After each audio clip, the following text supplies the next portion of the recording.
Hola chicas, in this learning blog we're going to talk about proper postural alignment for daily life and how this alignment relates to your dancer's posture for salsa dancing. As you know, posture is very, very important. It's the starting point for movement. In our ideal postural alignment, all the muscles are in balance so that we can move without tension. Let's go through that posture first. In an ideal postural alignment, our feet are parallel, hip width apart. If you find your hip bones, the sticky points of your hip bones here, and draw a line towards the floor, that line should land more or less on your second toe. Your body weight should be between your toes and your heels, whether you're wearing heels or flat shoes. Your knees need to be soft. Your hip center, making sure it's not twisting from one side to the other. Your hips also need to be in a neutral position. I'll show you from the side. Neutral means that your pubic bone and hip bones are on the same line, that your pelvis is not sticking out, this is called anterior tilt, and also that it's not tucking under or posteriorly tilting. So once your pelvis is neutral, your abdominals need to be nice and tight, especially your transverse abdominals and pelvic floor muscles. I call this the energy center. Your ribs relax and connected, your sternum relax, shoulders even and relax without tension on the neck, connected from your shoulder blades, arms relax next to your body, neck long and chin parallel to the floor. If you start movement from here, you use the right muscles for each action. But of course, this is not an easy thing to get. In fact, it takes many years of practice for someone with a very bad postural tendency to go back to their natural posture. The body needs to be lengthened and strengthened to get into this position. So, for example, if someone has a postural tendency of kyphosis lordosis, which looks something like this, when this person moves, this posture is going to affect the way the muscles work, and it's going to create tension in different parts of the body. So for example, the neck is going to be very tight, the upper back muscles very tight, the abdominals very weak. So let's say we want to style from here. Everything we do is going to look kind of weird, no? But if our posture is natural, and especially our spine is properly aligned, whatever we do in styling is going to look nice and easy. There are several postural tendencies. Each of us has a postural tendency. They can all be worked with activities like Pilates and yoga so that your body goes back to its natural, proper postural alignment. If you want to know more of this, you can do my LEAP program, part of the Mambo Lifestyle and Salsa Lifestyle system. And now let's look how this proper alignment affects salsa dancing.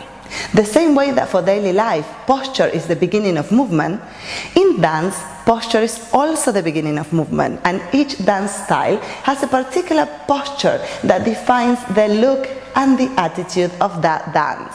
So for example, if you think of a ballet dancer, imagine a ballet dancer. You're going to think of someone that is standing very tall, with the legs laterally rotated, with the pelvis tucked under, the chest up and open, the neck long, not stiff, but yes, still in their posture, and all the movement from ballet come from there.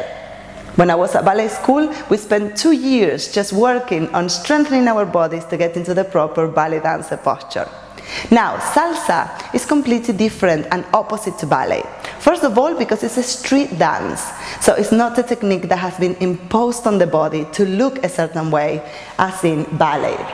It's a street dance. It was born on the streets. It was born through African culture mixing with European culture.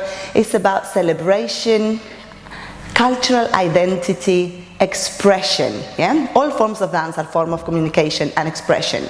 So because it's a street dance and it has its roots in African culture, the posture is quite particular, related to natural postural alignment, and with a little few differences that we're going to look at now.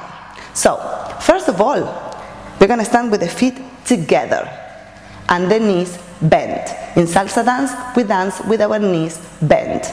Again, this comes from the African heritage.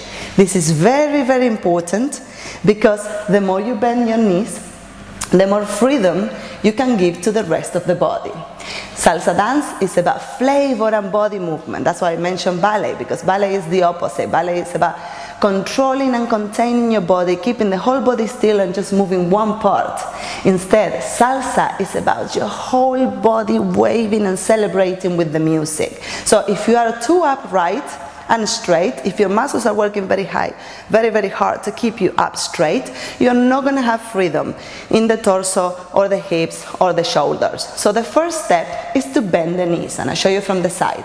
So we bend the knees, connecting the inner thighs so that your knees don't open, the knees really close together, connecting the inner thighs.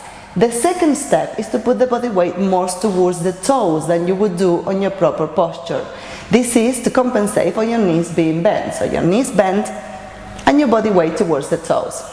Now remember that neutral pelvis I was talking about before.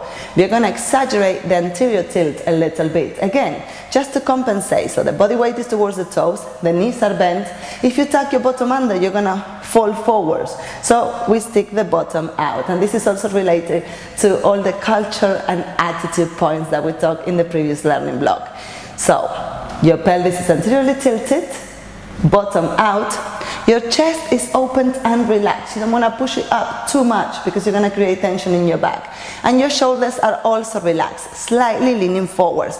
It's almost like slightly hunched over. Not too much, but yes, think of that African heritage, lowering the knees and leaning forwards. Okay? So let's try this again.